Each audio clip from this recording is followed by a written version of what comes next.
Be here, at Rutgers. This transition has really been smooth. It's a great staff. Coach Ash has done a really, really good job, just laying a foundation here and really just building this thing to where it's really about to take some huge steps and to the next level. I really believe this place is going somewhere. Really, like I said, my family and I are really excited to be here. Been a pleasure this spring to work with the corners. Really, really talented group. Looking at that group as an outsider in college football, really, saw those guys do a lot of good things. We've had some really good coaches here and some guys that have done a good job in developing those guys and recruiting in that room. And so, I kind of joke with people. My day one, I told those guys my job is to try not to, come in and mess anything up, you know what I mean, and jack this thing up because it was already pretty good. So I'm just trying to enhance, just trying to work with these guys on what I tell them is taking it to the next level, from everything from understanding pre-snap adjustments and alignments, splits of receivers, formations, to where those things, what I say is they tell you a story. And if you can get a chance to begin to read the story that the offense is telling you, you got a better chance of understanding what's coming at you and being more prepared to react faster when you see things happening in front of you. So I think that's kind of the biggest thing we've done is help these guys grow just from a football IQ standpoint at the position to where they can begin to see things and diagnose things a little sooner. Corey, who's really stuck out to you this spring?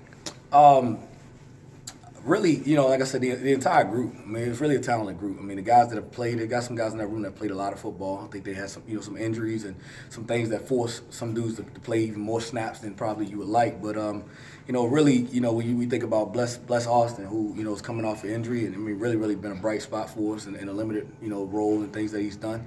More importantly, he's becoming a leader outside of being on the field where he can't physically contribute as much. He's really taking a role of coaching those guys, really encouraging those guys on a down in and down out basis, as well as in the classroom, in the meeting rooms. Really stepped up his role. Isaiah Wharton has been really solid and consistent across the board this entire spring. Really smart player, knows what he's supposed to be. Puts himself in really good positions to make plays. And has confidence in doing it. And then Damon Hayes and Trey Avery, two young guys. And Damon obviously, has been a starter and played a lot. He's a really tremendous athlete for his size. He can run, he's quick, and it matters. Football matters a lot to that kid. He works at his craft, and and then Trey Avery's just got got an it factor about him. That just he just finds himself in positions again to make plays on the ball, and he's very active and physical in the run game. So those guys I would say right now in that room have really done a good job this spring. I guess what are some of the things you've asked Bless to work on since he's not able to be out on the field and do as much? Maybe stuff that you can focus on now. Well, I tell him, focus on, seeing things from a coaching perspective. It's ironic that, everybody I've spoken to when they played the game and had a chance to coach shortly after being a player, everybody's perspective has been, or at least majority's perspective has been the same, that, hey man, if I'd have known these things that I know as a coach when I was a player, I would have been a much better player. So I've challenged him to take on the role of a coach from his perspective, from his viewpoint, being able to see it, being able to hear what's being taught, and seeing how things are supposed to happen, so that when he does come back as a player, maybe the game slows down a little bit for him. Maybe the game, he can see it from a different lens that'll help him when he has a chance to get back on the field and play. So we've challenged him more so mentally. But physically, he really can do everything that we ask him to do. He can go out there and play right now. But it's, again, just being smart about it, making sure that we, attack his rehab and get him back full throttle so he's ready to go come this summer. What struck you about? Excuse me, I'm sorry. What struck you about Bless when you first showed up here? From him as a person, him as a worker. Well, obviously, you got a chance to watch a ton of film. He's played a lot of football, and he's just a tremendous player and a tremendous talent. He competes.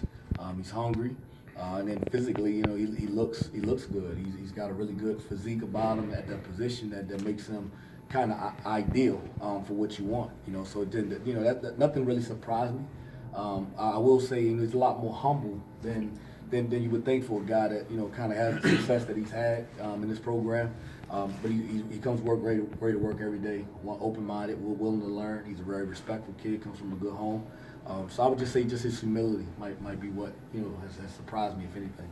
Cory, as the pass game coordinator, what does that role entail, working with John, I guess, and the offensive staff? Well, it's the defensive pass game coordinator, so I don't touch Oh, okay. anything on the offensive side of the ball. I mean, pretty much, just working with Coach Ash and just kind of, being another eye in his ear as we start to develop the coverages and what we want to do and just kind of how can we tweak certain things to get more out of, from a cover standpoint, out of the defense.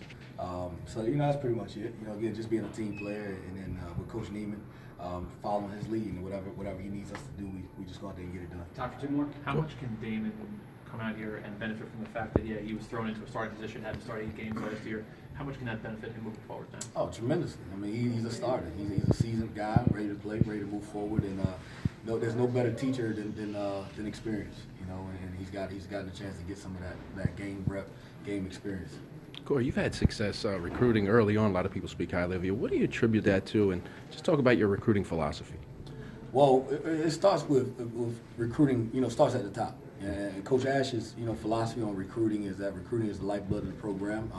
He's a dynamic recruiter himself, and so just getting a chance to sit back and watch how he does things and learn how he does things has really helped me grow as a recruiter. And for me, it's about relationships. The area that I recruit heavily, the DMV, I'm from Baltimore, Maryland. I was a high school coach in that area for about 6 years, and spent a lot of time really in the region and in the country developing relationships with high school coaches and with people that develop athletes that we're going to recruit. So for me, it's tapping into those areas that I have relationships and people who trust me. And then when I get a chance to meet with these young people, it's just about again a genuineness to wanting them to be successful, genuineness to wanting them to have success in life in general, not just the school that we're recruiting them to play for. That's been my philosophy as a coach, no matter where I've been. And so I would say just that's probably what attributes to it, just the relationships, and again learning from the foundation that Coach Ash has here, as it relates to recruiting. Thank you.